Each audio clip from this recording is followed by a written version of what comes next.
Hey everybody, my name's Brendan. Welcome to the channel. Today we're going to talk about the 3 books that I've gifted most. With that in mind, let's dive into book number 1. Book number 1, Simon Sinek, Start With Why. Simon Sinek talks around people buy into why you do something, not what you do. It's a really obvious phrase when you hear about it and you read the book and understand, but it's been massively influential in my life, not only from a business perspective, but also from life outside of work. Sounds silly, but once you understand the point that he's trying to make, it becomes really, really clear. He's talked in the past around a golden circle, whereby why sits in the middle, surrounded by how and what. The example that really resonates, and the reason why I've gifted this book the most, is we talk about the example between Apple and Dell.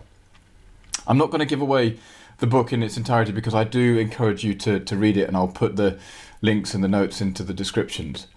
But the point is, with Apple and Dell, he gives this really clear example of the reasons for people buying into why you do something, not what you do. So he says, when you go out to buy a computer, you may look at a number of features. You might think, has it got RAM? Has it got a particular graphics card? Can it cope with certain demands if you're doing video editing or photo shoots or anything like that? The chances are that at some point you're going to have to compete on price. Now, it's very easy if you tell people what you're going to do. This is what Simon talks around with Dell. He says, this is what you're going to get. These features that does this, and this is the price. The problem with telling people what you're going to do is it can often be a race to the bottom in terms of price. Think about it.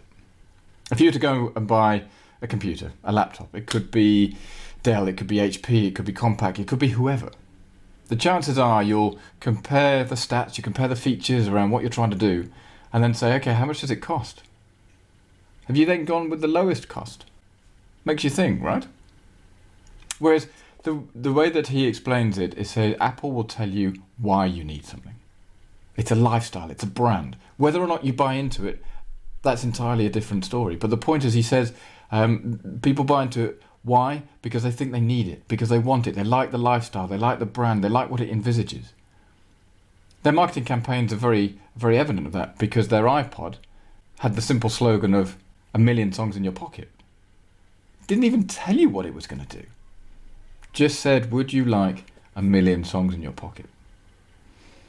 I must admit, it's a very smart way of marketing, but all of a sudden, it does make you really understand that when you're trying to articulate something to somebody, are you coming at it from a what you're going to do perspective, or are you going to come at it from a why you need it perspective?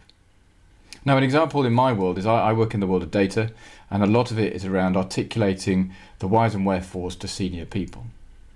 It's far too easy, though, to get caught up into the what we're going to do. We're going to create a data quality framework. We're going to implement this type of tooling. What are we going to do? We're going to address that problem. All of a sudden, you can see senior executives' eyes glaze over and think, why? Why do I need this? Whereas following Simon's approach, wouldn't it be far better to say, would you like to increase your revenue by X%? The chances are probably yes. How are you going to do that? Well, let's focus on the data to improve the decision maker that we make, which is going to impact this team, which means that byproduct is you could then open a new product and therefore sell it in the marketplace. But the point is, a bit like with personal trainers, how will it make you feel? Play to that emotive element. For me, if I can give my executives confidence and comfort that the data is of high quality and helps them get where they want to be, that's one part. Why do they need it? Because it will allow the teams and the business to be profitable. I talk about becoming the engine room of the bank. And that's really what it's all about. What are we going to do? Most people don't really need to know. Why are we going to do it? Because it's going to make your life better. So, listen, have a think about it. I would highly encourage you to read Start With Why, and this is my first book of the 3 that I've most gifted. So book number 2, Marianne Cantwell's Be a Free-Range Human. Sounds quite strange, doesn't it? But as the tagline says, escape the 9 to 5, create a life you love and still pay the bills. Sounds pretty good to me. As somebody that's always wanted to do their own thing and found that I've been restricted by the corporate life, this book was an absolute revelation. I must admit, I think she's written the book that I wish I'd known 10, 15 years ago, because all of a sudden you realise that you're not the only person thinking there must be more to this. You know, she goes through in amazing detail her journey, and I believe that she's now working all over the world helping others become free-range humans and find their free-range career. What does it mean? It really means that you can step outside of the guardrails of the traditional career. Go to school, work hard, go to university if you want to, work hard, get some good grades, get a job, work hard, get another job, work hard, get another job, work hard, retire, die. That's what it used to be, as morbid as that sounds. Whereas Marianne talks around, channeling your inner drive to say, okay, what is it you want to do? I love having ideas. And one of the biggest challenges is actually being able to pinpoint the right idea to go after it and to pursue it. It's a little bit like shiny new object syndrome. You start off with great gusto and all of a sudden you think, okay, I've taken it as far as I can. Oh, there's something else. Let me go after that one. Well, Marianne talks about it directly in chapter 6. You don't actually have to have the perfect idea. You don't even have to have an original idea. Can you do something better and or cheaper? Chances are you could make a career out of it. Let's take it back a step further. With the advent of COVID and remote working, we've all now become far more used to and allowed, in some circumstances, to work remotely. The free-range career talked about this 3 or 4 years ago. Although the problem was, it wasn't very encouraged. If I think back to my school days around my careers advice, not once did anybody ever say you could start your own business. The fact that I wanted to be a physiotherapist and that didn't quite work out is neither here nor there. But these types of books really play to the fact that there is more out there than the traditional routes into the careers.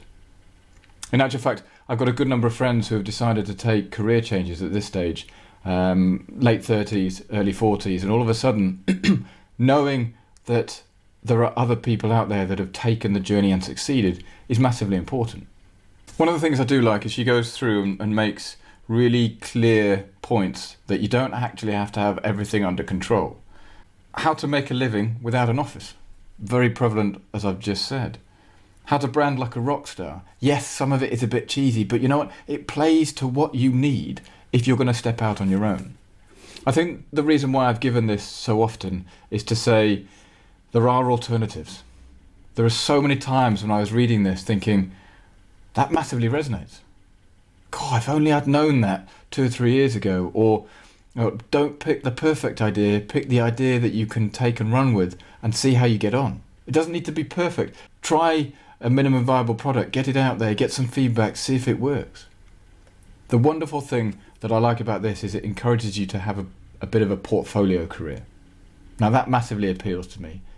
Being able to do these videos and educate and hopefully inspire other people, being able to improve the world of data in the business I'm currently with at the moment, to get into public speaking, to be able to break away from the cord of the 9 to 5 and the desk has been massively insightful for me, and it's something that I've wanted to do for a long time. But for me, if you've got any thoughts around changing your career or want to know that other people have been there and done it, this is a great way to go. So this is book number 2 on the 3 that I've gifted most. And finally, book number 3, The Culture Code by Daniel Coyle. So why have I given this one? Well, as somebody in a leadership position, understanding how to create teams and a culture that encourages people to thrive, innovative cultures, environments that allow people to share and challenge and hopefully succeed is massively important. We've often heard the phrase, culture eats strategy for breakfast, and I think this has never been more true than after reading this book. Daniel goes into the whys and wherefores around how culture and certainly team building has become ever more important and how to do it.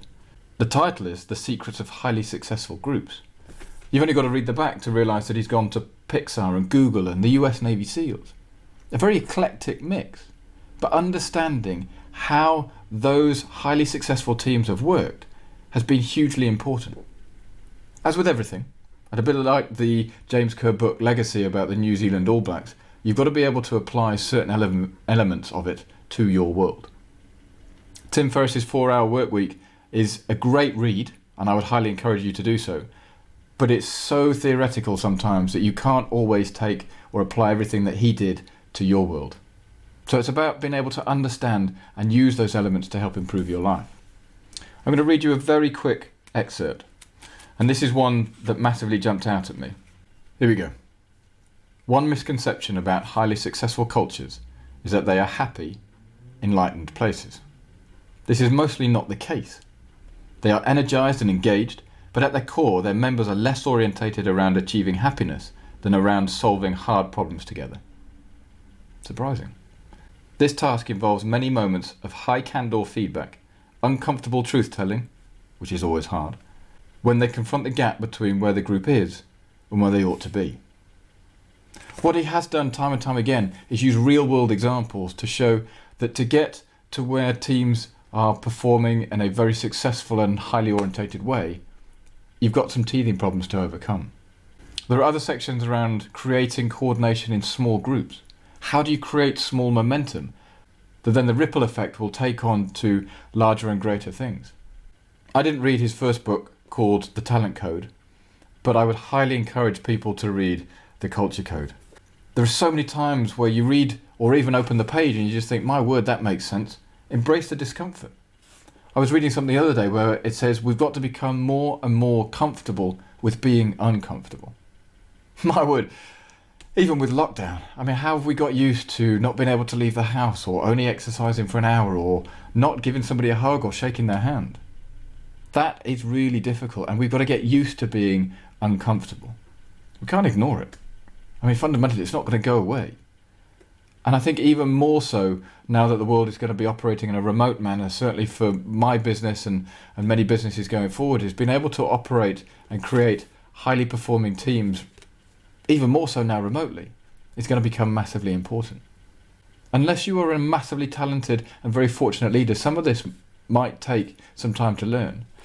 But for me, the culture code means that we can all understand the trials and tribulations that others have been through that we can learn from.